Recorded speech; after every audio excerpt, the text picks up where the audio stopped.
Pessoal, boa noite, meus queridos amigos e irmãos da Casa dos Humildes. Estamos aqui em mais uma noite de estudos, em mais uma sexta de estudos da nossa querida e amada Casa dos Humildes. E hoje vamos juntos estudar um tema muito especial, os três aspectos: ciência, filosofia e religião. Claro e evidentemente, os três aspectos da nossa querida e amada doutrina espírita.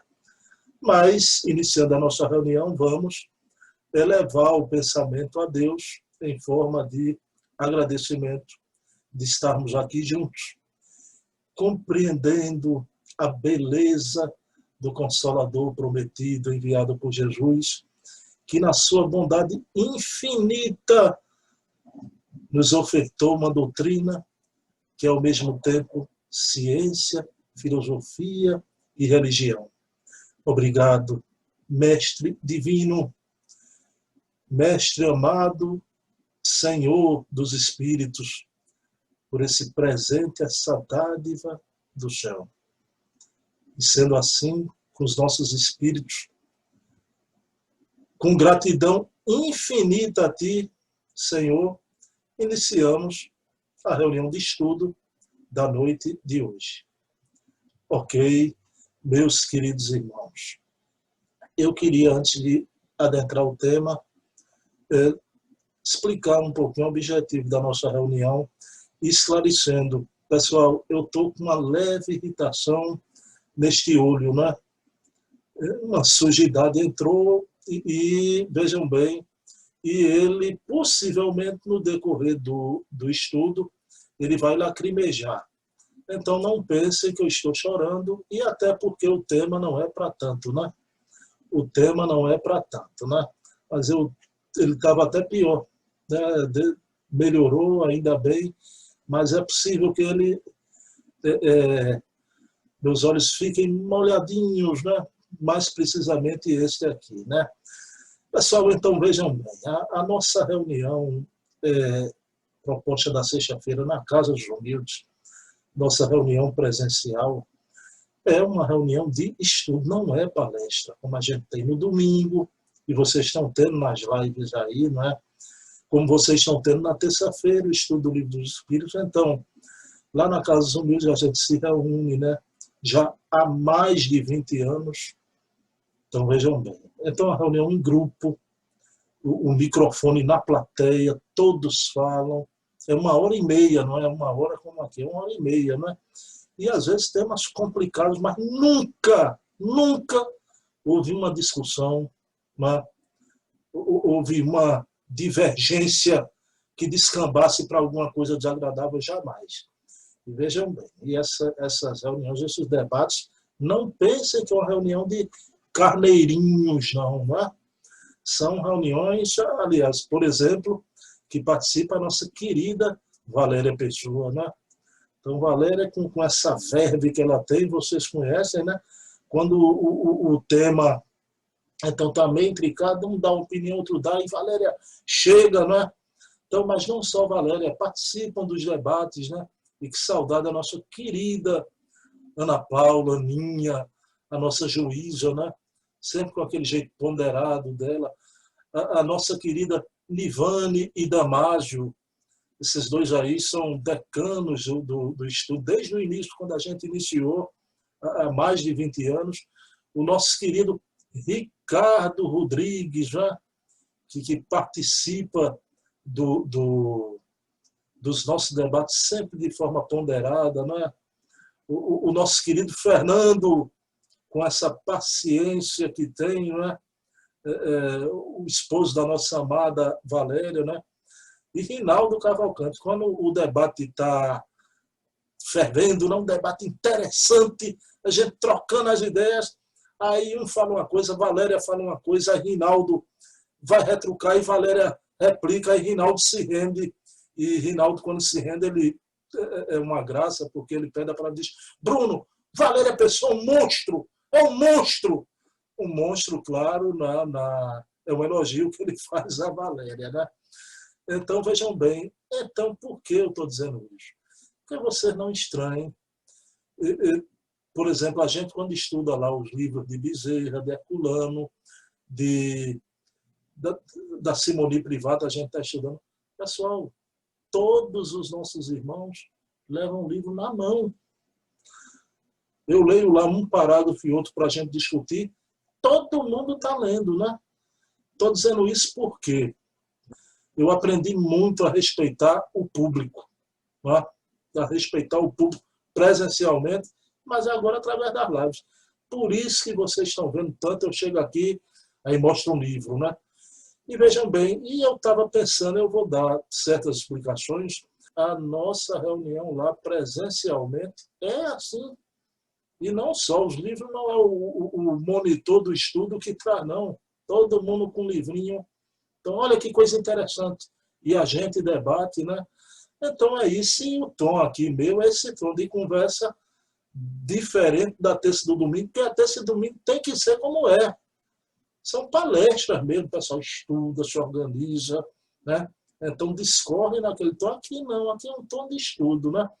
E eu não queria fazer as lives, foi um erro meu de não querer. Por muito tempo eu relutei, né?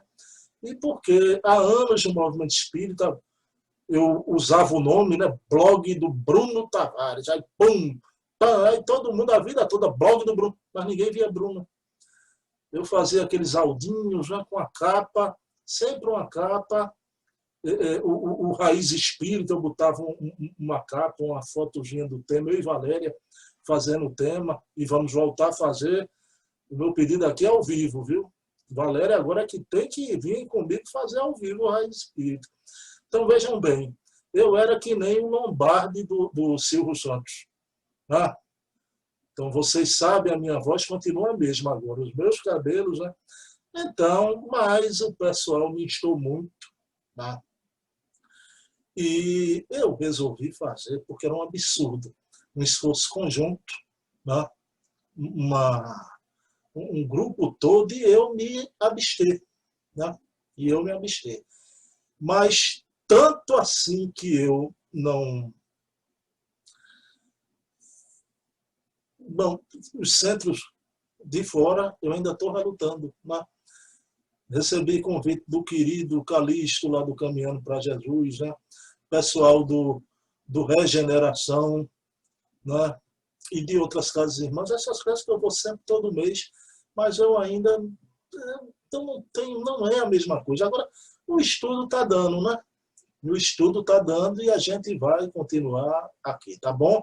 Então está explicado, porque é um tom mais intimista, e a questão dos livros também, né? A gente aqui trabalha, é um estudo no outro tom do que uma palestra monotemática. A gente aqui faz aquilo que Kardec dizia, o ensino coletivo e concordante dos espíritos, né? Então, o ensino universal comparando um autor com outro. Mas vamos lá.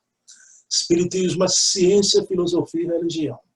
Vamos didaticamente separar aqui uma parte para a ciência, uma parte para a filosofia e outra parte para a religião. Vamos começar pela parte da ciência. Espiritismo é ciência. Ciência por quê? O espiritismo não é uma ciência acadêmica, nunca foi nem pretendeu ser. Né? Ele é ciência no sentido mais alto, a que se referia René Descartes, o pai do conhecimento moderno, e o método. Né?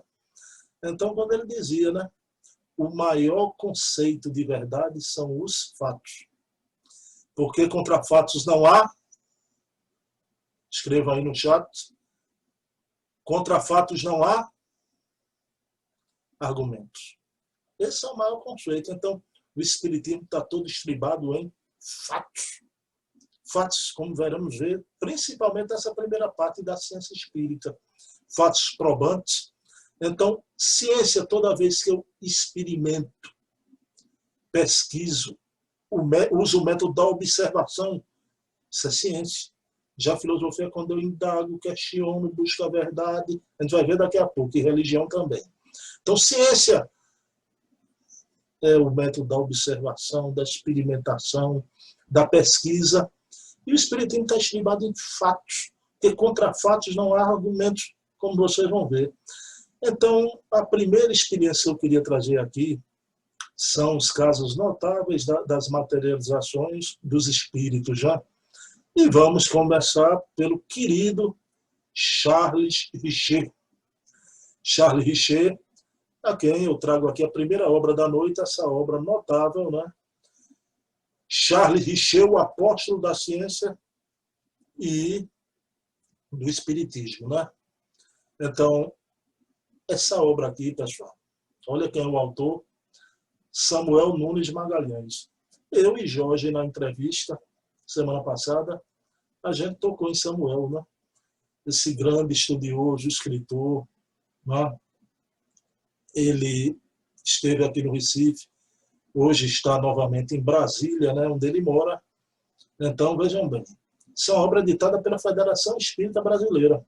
Poucas pessoas conhecem para o valor imenso do apóstolo da ciência e do espiritismo, Charles Richer.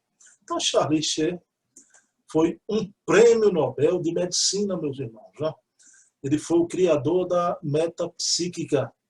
Então, Charles Richer, nas suas experiências em Vila Carmen, na Argélia, foi estudar os fenômenos das materializações dos espíritos. Né? E, através da médium Eva Carriere, ele estudou o espírito de Benboa, que era um árabe alto, né?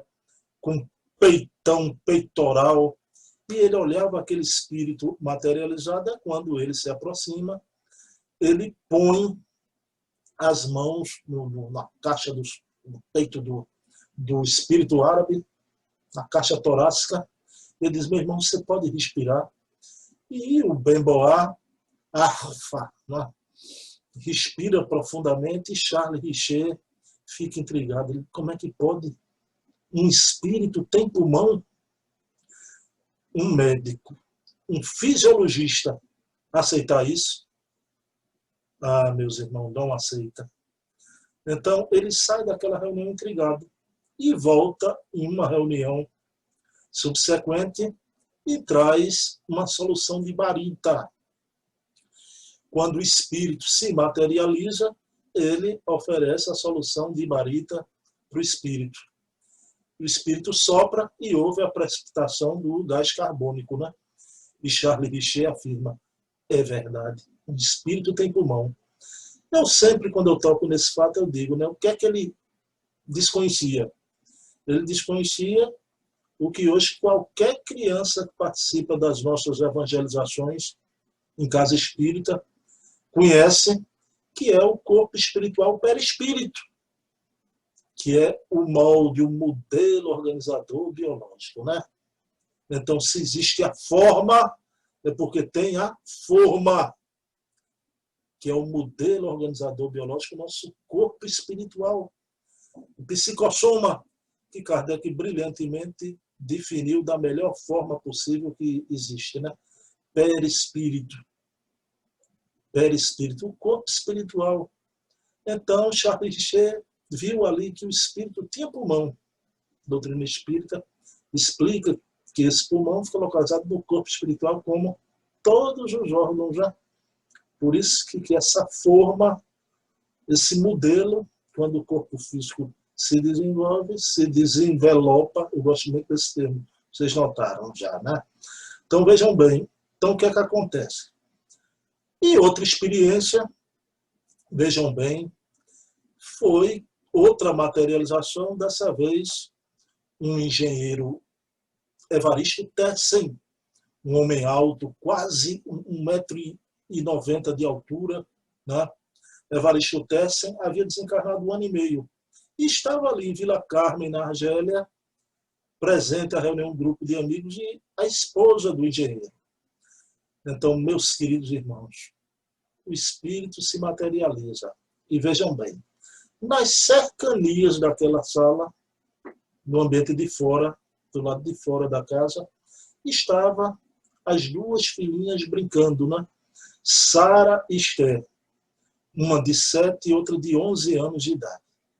E naquele momento, quando o engenheiro Evaristo Tessen se materializa, as meninas burlando a vigilância, mas, por certo, com a permissão da espiritualidade superior, elas adentram o salão e se aproximam e abraçam o pai. O pai, no tablado, ele se abaixa, se acocora, pega as duas filhinhas e a mais velha, Sara, olha para a mãe e pergunta: mamãe, como pode? Pai morreu há 1 ano e meio e agora ele está aqui com a gente, né? Então vejam que coisa linda, que coisa formidável, né?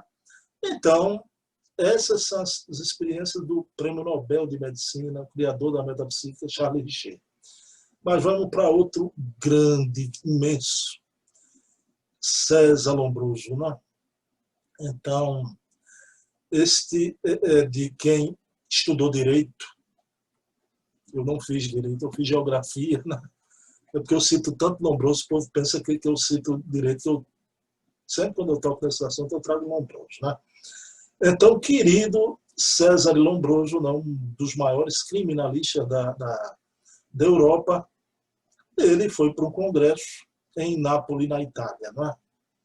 Então, chegando em Nápoles, ali vivia a maior média de materialização de todos os tempos, como jamais houve.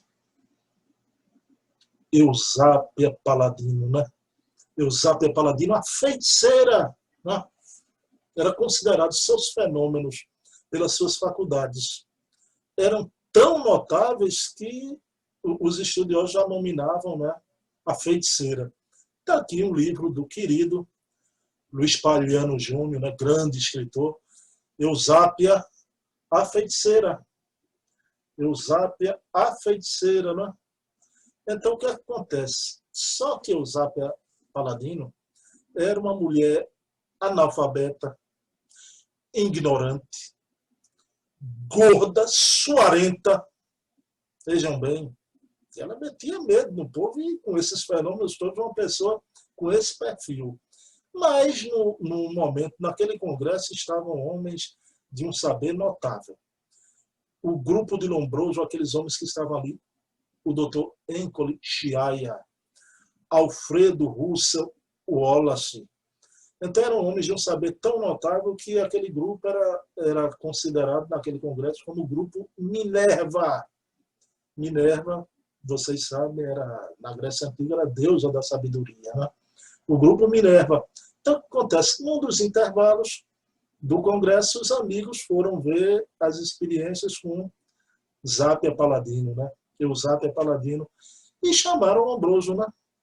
Dr. Chiel, Lombroso, vamos lá ver as experiências com a feiticeira. E Lombroso, com mau humor, né?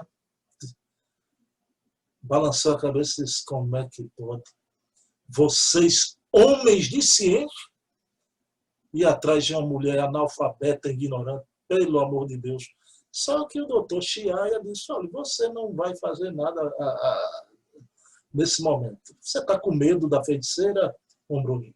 Porque diz a lenda aqui na Europa que ela mete medo. É isso? Você está com medo? Então, muito enfadonhamente, o Lombroso foi lá com o doutor Encrucier, Alfredo Russo, olha, isso é aquele grupo notável de pessoas das mais diversas áreas, e chegando lá, a emenda saiu pior que o soneto, né? Lombroso, quando viu aquela mulher, ela era pior do que a teoria, na prática, né? Uma mulher extremamente grosseira, né? Desagradável, e vai começar a reunião. Ela se aproxima de Lombroso, ela tinha uma mão gorda, ela era gordona, né? E bota o dedão em riste. Veja bem, o homem era o maior criminalista da Europa. E diz: peça o que quiser. E Lombroso assustou-se, olhou para um lado, para o outro e disse, né? Eu queria que você pegasse aquela mesa, translandasse ela dali, daquele local para cá. E ela olha, porque ela era médium de materialização, meus irmãos, mas ela tinha mediunidade de evidência, ela via o ambiente ali, e obedecia às ordens da espiritualidade superior. E ela bota o dedão gordo, em riste, na face do Lombroso e diz: o senhor me pede isso. quando eu poderia, nesse momento, materializar sua mãe aqui na sua frente. Meus irmãos, quem ia fazer um desafio desse é Lombroso. Mas ele aceita o repto. Então, ela se retira, vai para a cabine, e momentos depois sai da cabine uma jovenzinha de 20 anos de idade. Tá? Então ela, e o espírito não, aquela jovem mulher, uma menina, espírito não anda, flutua. Aliás, eu costumo dizer, digo até às minhas filhas quando arrastam a sandália, desde pequenininho eu digo isso a elas, né? Minha filha, uma mulher não anda, flutua, né? Uma mulher arrastar os pés, pelo amor de Deus. Então veja que a imagem diáfana, aquele espíritozinho faz a volta no salão, para na frente de Lombroso, deposita um beijo na testa de Lombroso e diz: César, filho meu. Pessoal, quando os amigos olham para Lombroso, Lombroso está em prantos, soluçando. Minha mãe, e o doutor Êncolo Chiaia, que momentos antes de chegar ali, desafiava Lombroso, agora muda o tom e o disco. Lombroso, preste atenção, não pode ser sua mãe. É uma mocinha de 20 anos de idade. Quando Lombroso olha para o doutor Chiaia e diz: meu amigo, minha mãe morreu aos 20 anos de idade, no dia em que eu nasci. Vejam bem, tá? No dia em que eu nasci. Então, o espírito se identificou pelo camafeu. Que Lombroso conhecia aquele camafeu pelas fotos de família, né? E naquele momento, Lombroso se despede da sua mãe em prantos, mas ele vai dar um depoimento, porque um homem desse, por mais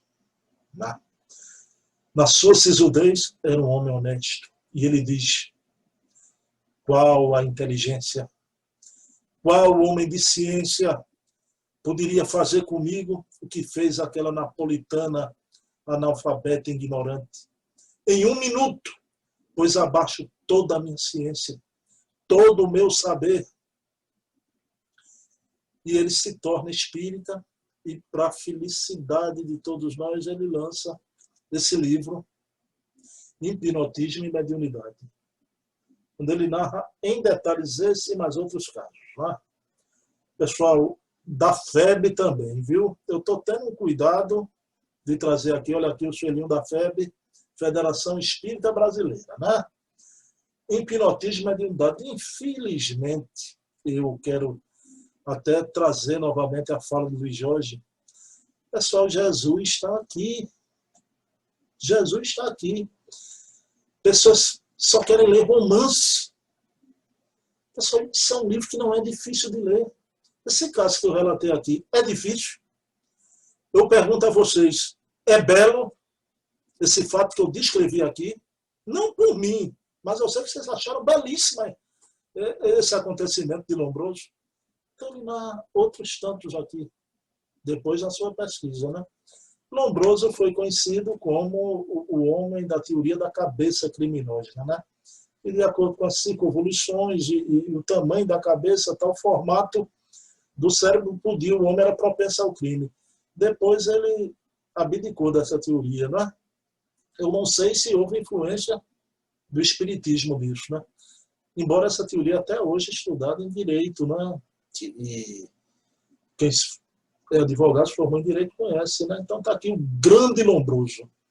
Então vejam bem, o grande Lombroso. Mas, né? Isso são fatos e fatos, né? Pessoal, são fenômenos. Por isso que eu digo, olha René Descartes. Então, o maior conceito de verdade é fatos, porque contra fatos são argumentos, né? Então tá aí os fatos espíritas. Eu desafio vocês a lerem, né? Essa obra também linda, recheada de comprovações. Eu, Bruno Tavares, pessoal, não gastem ectoplasma comigo. Aliás, eu concordo com o pesquisador Alexandre Fontes, né? O termo ectoplasma não é bem um termo espírita, embora todos vocês acham que é, né? O nosso termo de Kardec é fluido animalizado. O ectoplasma foi pensado de fora e, claro, foi incorporado, a gente também, para se entender, a gente não vai brigar por causa disso, né? Que nem outros termos aí que se discute, para mim, no fundo, é a mesma coisa, né? Doutrinador, dialogador, né? Embora eu prefira os antigos. Então, vejam bem, então, o questão dos espíritos usando o fluido animalizado e se materializando está aqui, de Gabriel Delano, esse clássico da literatura espírita, né? Fenômeno espírita é outra indicação nossa aqui, né? Mas, que eu vou trazer aqui, vocês já viram Charles Richer, vocês já viram o querido Lombroso, mas eu vou trazer aqui de todos, né? O maior fenômeno psíquico moderno, né? Que foi com o sábio de Londres, Sir William Crookes. Pessoal, Sir William Crookes fazia parte da Academia Real de Londres. E havia uma médium inglesa, Florence Cook, que produzia esses fenômenos, e ele foi destacado para comprovar que o fenômeno era uma farsa. Então, lá vai o William Crookes, e ele, por 2 anos, vai estudar as materializações do espírito Kate King. Pessoal, vejam bem, não é que o espírito se materializou durante 2 anos já. Durante 2 anos houve várias e várias e várias sessões de materialização. Através da médium Florence Cook, o espírito Kate King se materializava, né? Então vejam bem, está aqui essa obra notável, Kate King. Então, de Wallace Leal Rodrigues. Mas esse livro é impressionante por quê? Porque pela primeira vez os fenômenos de materialização vão ser fotografados. Há fotos e mais fotos do querido espírito Kate King, e eu vou dar uma dica a vocês. Quem se interessar pode ir para o Google, né? Pode ir para o Google e ver essas fotos, né? Pronto, eu achei uma foto aqui que eu sempre mostro lá nas aulas na Casa dos Humildes, já. Kate King em processo de materialização, não estava nem totalmente materializada. Né? Nem totalmente materializada aqui. São fotos e fotos. Isso é de uma... Por isso que eu digo, os espíritos... Eu me esqueci até de complementar. Olha que foto linda. Ela era chamada noiva, porque no fenômeno a substância do fluido animalizado ficava assim, esbranquiçada, parecia gás. Era chamada de a noiva. Por isso que eu digo, os espíritos não precisam gastar fluido animalizado comigo, né? Não precisam. Por quê? Porque desde de jovenzinho eu estudo esses fenômenos. Pessoal, para mim isso tem um valor probante maior até do que se um espírito aparecer na minha frente. Eu poderia pensar que era uma alucinação minha. Aqui não. Aqui explica a teoria e me satisfaz a razão, me convence por completo. Então não precisa gastar fluido animalizado comigo. Pessoas amadas que eu tenho no plano espiritual, né? Olha, meu pai, minha avó, meu avô, então que estão do outro lado da vida, não precisa se materializar, a gente se encontra durante o sono, né? E eu já estou com 53 anos, daqui a pouco a gente vai botar a conversa em dia, né? Não gastem fluido animalizado. O que é que eu estou dizendo? O valor da gente estudar essas coisas. Isso traz um nível de convencimento que é como a casa construída sobre a rocha. Não há aquela fase, tem uma fase da minha vida que eu acredito, tem outra que eu não acredito. Pelo amor de Deus. Né? A certeza espírita é a certeza espírita. Né? É a certeza espírita. Tamanhas comprovações. E houve uma noite que um desavisado lá, que algumas pessoas assistiam à reunião, que esses fenômenos é sempre à meia-luz.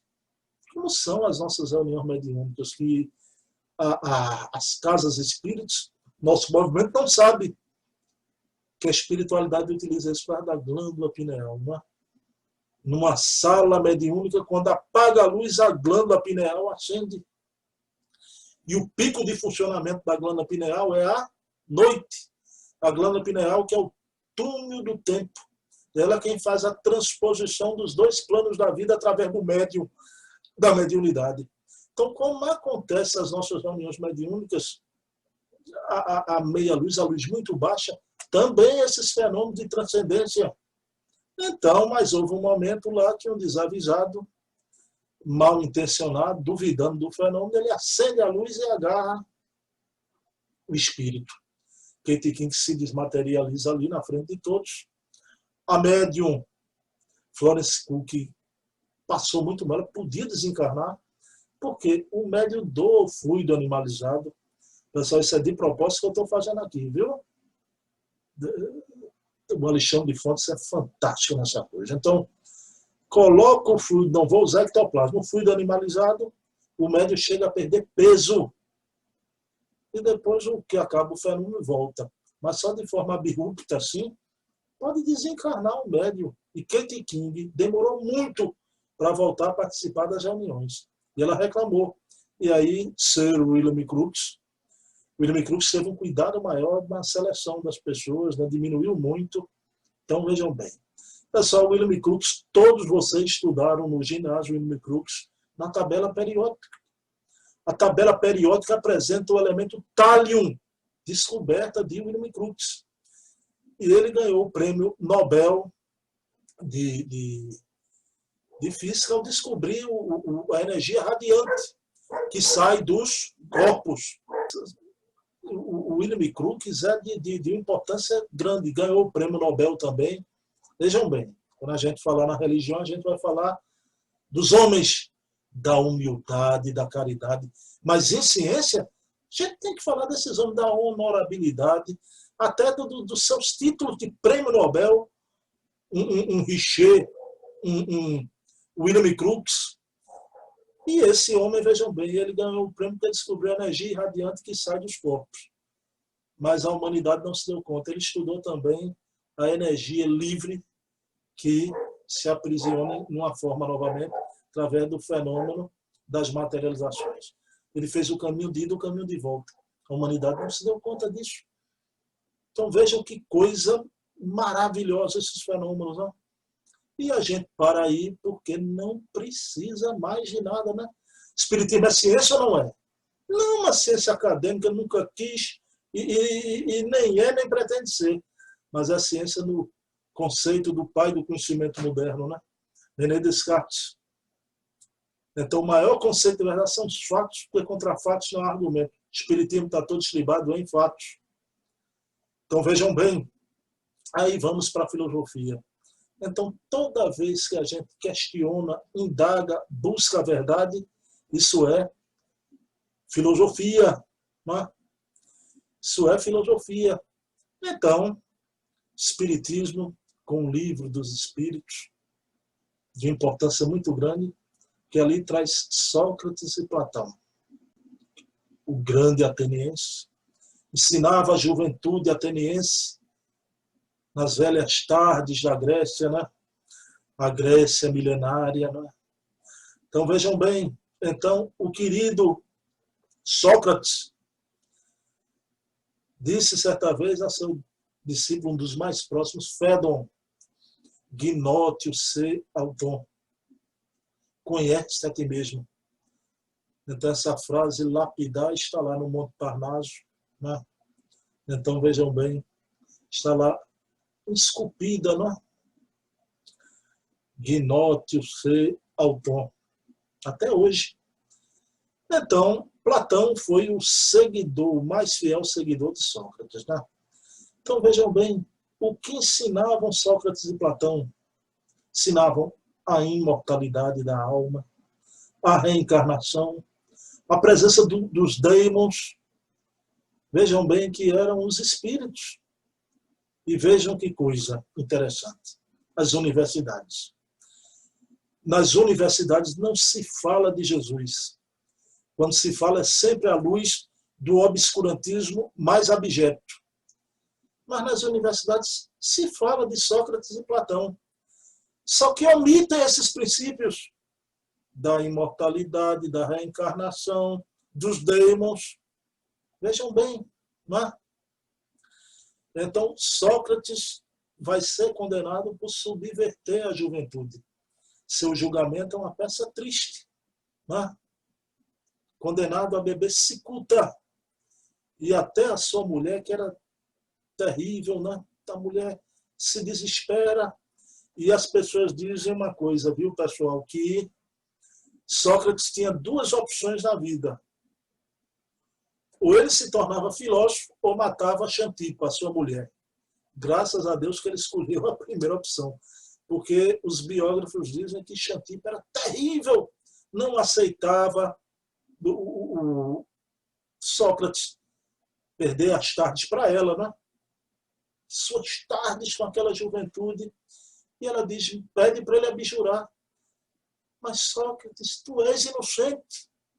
Aí ele olha para ela e diz, você preferia que eu não fosse inocente, né? Você preferia que eu não fosse inocente, Xantipa, né? Então ele é condenado a beber cicuta. É um momento lindo, mas triste. Ele se despede de cada discípulo, bebe a cicuta, então ele anda em círculo. Então, quando ela começa a fazer efeito, ele se deita e os discípulos ali todos chorando, né? Então, a beleza desse grandioso espírito. Mas Platão foi o seu fiel seguidor. Diferente de Sócrates, Sócrates era muito pobre. Platão tinha as possibilidades financeiras. E Platão, por que o nome Platão? O nome de Platão era Aristótenes. Platão não foi um mero copiador, compilador dos ensinos de Sócrates, não. Platão foi um mestre também. Então, seu apelido, seu nome era Aristótenes, era Platão, porque Platão significa largura.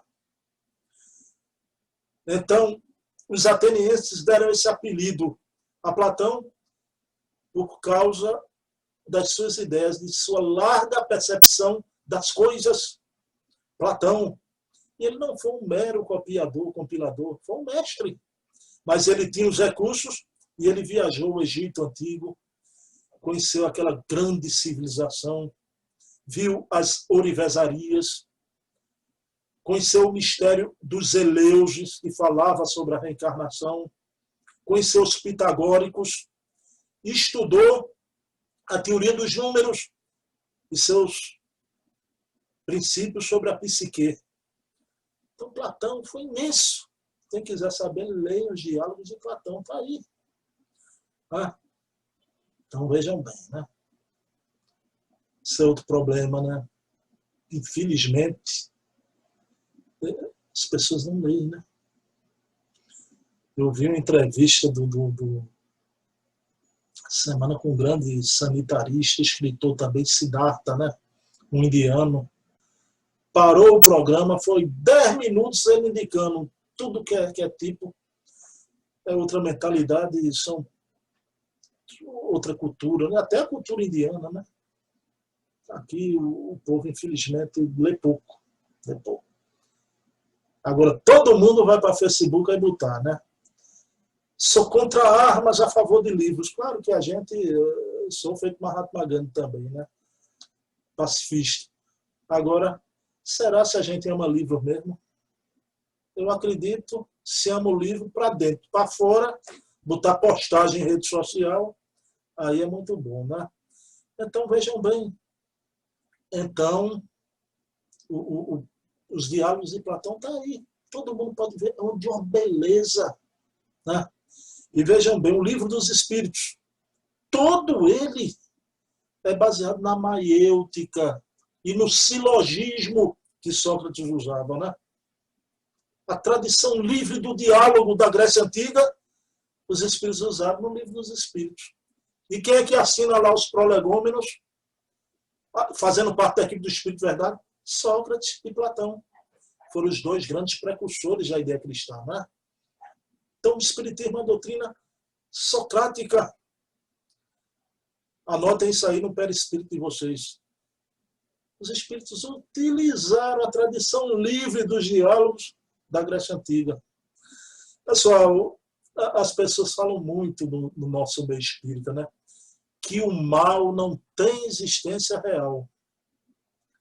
Mal sabendo que estamos repetindo Platão. O mal não tem existência real. O que é que os espíritos fizeram, né? O conceito de Deus que os espíritos trouxeram, inteligência suprema do universo, causa primeira de todas as coisas, né? Então, está relacionado ao pensamento grego, né? Tem suas raízes no pensamento grego. Todos os princípios espíritas de justiça, dever, virtude, encontram-se profundamente associados também ao pensamento da velha Grécia. Então vejam bem, quase 2.500 anos depois, Sócrates e Platão continuam irrigando o modo de pensar e de agir dos homens. Meus irmãos, é que as verdades eternas percebidas por esses gigantes do pensamento da antiguidade permanecem atuantes. Kardec utilizou Pitágoras, Sócrates, Platão, vejam bem, como elementos de apoio para a própria constituição do espiritismo. Por isso que eu afirmo aqui, sem medo de errar, sem pejo, espiritismo é o renascimento da filosofia grega clássica. Veja bem, além de ser o cristianismo redivivo, que é mais importante ainda, mas é também o renascimento da filosofia grega clássica. Agora, não é uma filosofia apenas do conhecimento, é uma filosofia do comportamento. Se não vejamos, já, os filósofos, os grandes estudiosos, quando estão nos gabinetes, estudando os pontos de doutrina, estão filosofando. A palavra filosofando é o quê? Filo, amigo da sabedoria, Sofia. Agora, esses homens estão nos gabinetes de estudo filosofando, sendo amigos da sabedoria. Agora, Dona Maria, aquela preta velha, quando está subindo o morro, uma lata d'água na sua cabeça, e ela vai com a amiga, com aquele peso, e ela vai dizendo à amiga, minha filha, né? O meu filho é drogado, se encontra na prisão, o meu marido, um alcoólatra, está na sarjeta, eu devo estar pagando alguma coisa de outra vida. O que é que ele está fazendo? Ele está indagando, questionando, buscando a verdade, está filosofando. Dona Maria, com aquele peso na cabeça, ela é uma amiga da sabedoria. Então, a filosofia espírita não é uma filosofia do conhecimento, ela é comportamental também. Mas aí, a gente vai adentrar agora o terceiro aspecto. A gente vê a ciência com as grandes experimentações.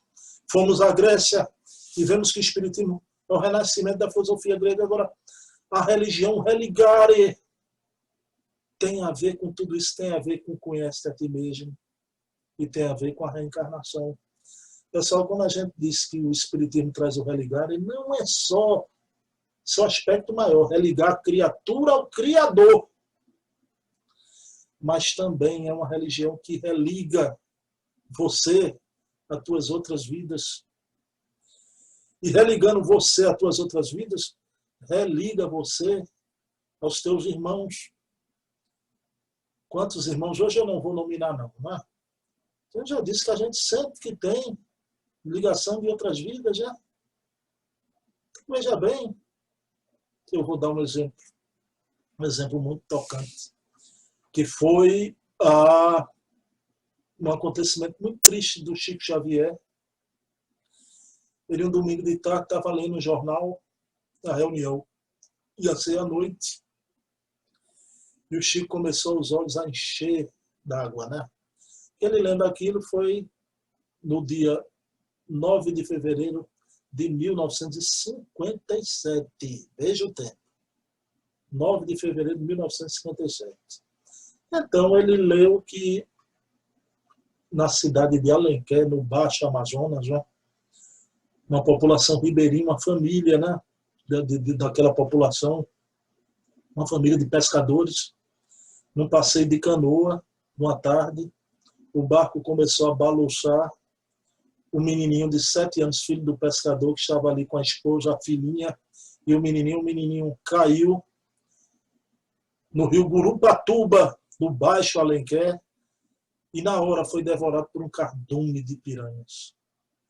E veja bem, Chico Xavier, isso que eu acho notável, conhece a justiça divina, conhece a lei de causa e efeito, a reencarnação, mas se emociona com o acontecimento daquele, lamenta com todas as fibras que o espírita, por conhecer a lei, ele não pode ser feito uma colher de sopa que não se umedece nunca, né?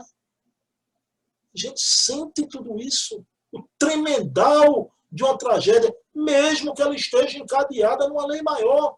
É uma tragédia. E o Chico fica assim, mas eu queria trazer um fato similar do passado, né? Quase 2 séculos antes. Então vejam bem. Quase 2 séculos atrás, em Portugal, na cidade de Alenquer. Não estranho, tem uma cidade de Alenquer aqui, no Pará, no estado do Pará, mas tem lá em Portugal. Um pai e a mãe desencarnam num acidente de charrete, uma breve viagem, e deixam uma herança enorme para 2 irmãozinhos. José Antônio de Alenquer, que tinha 20 anos de idade, mas ele tinha um irmãozinho, uma diferença grande de idade, o irmãozinho José Joaquim de Alenquer, com 7 anos de idade. Uma herança imensa que dava para os 2 viverem o resto da vida. Mas a ambição, o egoísmo, a sanha criminosa daquele irmão mais velho, e ele abriu seus canais para a influência dos obsessores. E ele procura o caseiro da sua residência, numa noite que estava com sua esposa, e faz a proposta. Daria uma pequena fortuna ao caseiro se o casal assassinasse o seu irmãozinho José Antônio Alenquer. E ainda mais sugeriu que jogasse o menininho num tanque ali da herdade, que era uma herdade grande, numa daquelas aleias, tinha muito peixes vorazes, num tanque daquele jogasse o menininho. Ele poderia fazer, porque não fez, porque era covarde. Teve que pagar. Agora vejam bem, aquele caseiro, um minuto decisivo da sua vida, ele poderia refutar aquilo. Aquela noite foi longa, por certo, recebeu a inspiração superior, mas veio os obsessores e veio todo o contexto, aquela conjuntura. Ele era muito pobre, aquela pequena fortuna ia salvar o futuro da sua família, da sua filhinha. E ele aceita. No final de tarde, ele, passeando com o menininho, o caseiro, o irmão do José Antônio, José Joaquim, ele empurra José Joaquim num tanque e o menininho é devorado na hora por peixes vorazes. Pessoal, nossas obras morais nos acompanham. A lei de Deus não vem a cavalo. Parará, parará, parará, parará. Ela não é rápida. Aos nossos olhos. Ela vem a tartaruga. Ela às vezes demora muito, mais de um século. Ela demora aos nossos olhos. Mas ela não falha nunca. Naquela noite, Chico tinha lido aquela notícia, estava muito triste. E Emmanuel, Chico, o que é que você tem? O Emmanuel já sabia de tudo, tinha programado tudo, né? E ali o Emmanuel apresenta a Chico, aparece um espírito de luz. Espírito de um jovem belíssimo, de muita sabedoria.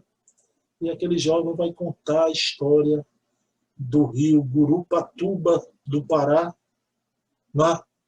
no Baixo Alenquer, que acometeu aquela família, aquela população ribeirinha. O menininho Adilson, que desencarnou aos 7 anos de idade. O Espírito conta que ele, no passado, em Portugal, na cidade de Alenquer, foi José Joaquim de Alenquer, o menininho que foi assassinado aos 7 anos de idade.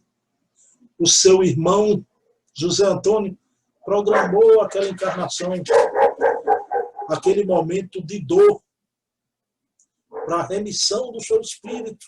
Isso é autonomia, viu? Não é castigo de Deus, não. O Espírito programou essa sua nova vinda. E vejam bem que coisa, vejam a simetria da reencarnação. O pai, a esposa e a filhinha voltaram, desta vez com José Antônio, o mandante do crime. O pai foi ser pescador. Olha o disparador psíquico, né? Peixes vorazes na outra encarnação, foi ser pescador. Sua esposa veio. A filhinha não tinha débitos maiores, era uma criança, mas tinha relação com o pai e a mãe, ligações pela noite dos tempos. E vejam bem, e o menininho Adilson, até o nome da cidade Alenquer, que simetria notável. Pessoal, isso para dar certo, veja bem, a profissão do pai, vejam bem, que coisa impressionante. Cidade de Alenquer. Os mesmos personagens. Para isso tudo funcionar nesse esquema das reencarnações. Como diz o meu amigo, eu não sou ladrão de ideias, né? Eu gosto sempre de enaltecer o pensamento dos meus amigos. Eu tenho um amigo lá do Morada do Sol, Paulo Ferreira. Paulo, um abraço, querido, viu? Um abraço. João Caldas, se você ouvir, Paulo não ouvir, diga a ele que eu falei nisso. Eu estava lá no Morada uma vez dando ESG, lá em Casa Amarela, e Paulo disse, Bruno, gente falando sobre a reencarnação, esse mecanismo da reencarnação para funcionar, Bruno, tem que ter um exército todo do lado de lá. Exatamente, e tem. Que exército é esse? São os missionários da luz, os obreiros da vida eterna, os mensageiros, então que arquitetam essa simetria notável. E naquele momento, quando a canoa balança, o menininho se desequilibra e cai, sendo devorado por um cardume de piranhas. Família assombrada, a mãe e o pai. Aquilo ali foi o preço da remissão pelo crime do passado. Então o menininho Adilson, naquele momento de sofrimento, de dor, mas naquele momento uma luz vem. E quem vem buscá-lo daquele corpinho totalmente estraçalhado pelas piranhas no fundo do rio, quem vem buscá-lo, seu irmãozinho, José Joaquim de Alenquer. Meus queridos irmãos, nossas obras morais nos acompanham. Vejam que beleza, né? Que maravilha. Essas obras morais nos acompanham. Então, nosso religare é a nossa religação com Deus, através do planejamento no plano divino. A nossa religação conosco mesmo, nessa teia da vida. E a nossa relação com os nossos irmãos. Ah, meus irmãos, olha o que a gente tem nas mãos. O que Deus preparou e nos entregou num escrutínio de luz, a doutrina espírita. Nos ofertou uma doutrina como essa. Fora isso, o que é que tivemos? Tivemos com Nietzsche, o niilismo. A vida é um caos. Nada existe depois da morte. Primeira proposta, o niilismo. Fora isto, o que tivemos? o materialismo dialético de Karl Marx. O mundo material é o mundo real. Uma de suas colunas, a religião é o ópio do povo. Coitado do seu Karl Marx. Coitado. Não é o ópio não, é o elixir da vida. Dona Simone de Beauvoir, a grande autora do Segundo Sexo, e seu esposo Jean-Paul Sartre apresentaram a terceira proposta do existencialismo. Viver é importante. Vivamos a vida sem se preocupar com os problemas metafísicos da morte. Tudo bem, viver é importante, mas morrer também é importante. Viver é importante, é muito bom quando a gente é jovem. Quando vai se aproximando do fim da jornada, que serei? Viver é importante, me desculpe, Simone e Sartre, morrer é mais importante, porque morrer é uma vida mais alta, mais importante do que se viver daqui. E a quinta proposta é o que estamos a ver aí. Estamos vivendo a era do desespero, da violência, da sexolatria, do erotismo, do consumismo, do vazio dos corações, a ponto dos físicos quânticos afirmarem a humanidade tem duas saídas: o Buda ou a bomba, ou os ensinamentos de Buda ou a bomba. Os dois caminhos que a humanidade tem. Podíamos até aceitar Buda, mas temos uma coisa melhor. Não há dois caminhos. Há um só caminho. Aquele que é o caminho, a verdade e a vida para Deus, Jesus. E Jesus traz o Consolador prometido, oferta. Espiritismo vem estender sua benéfica influência na vida da humanidade. Traz a imortalidade da alma e a reencarnação na religação com Deus e com o planejamento das vidas sucessivas. A imortalidade da alma, a reencarnação, e vem reviver Jesus, que de todos os mestres e todos os filósofos, Jesus foi o maior de todos. Há 4 evangelhos, meus irmãos: Mateus, Lucas, Marcos e João.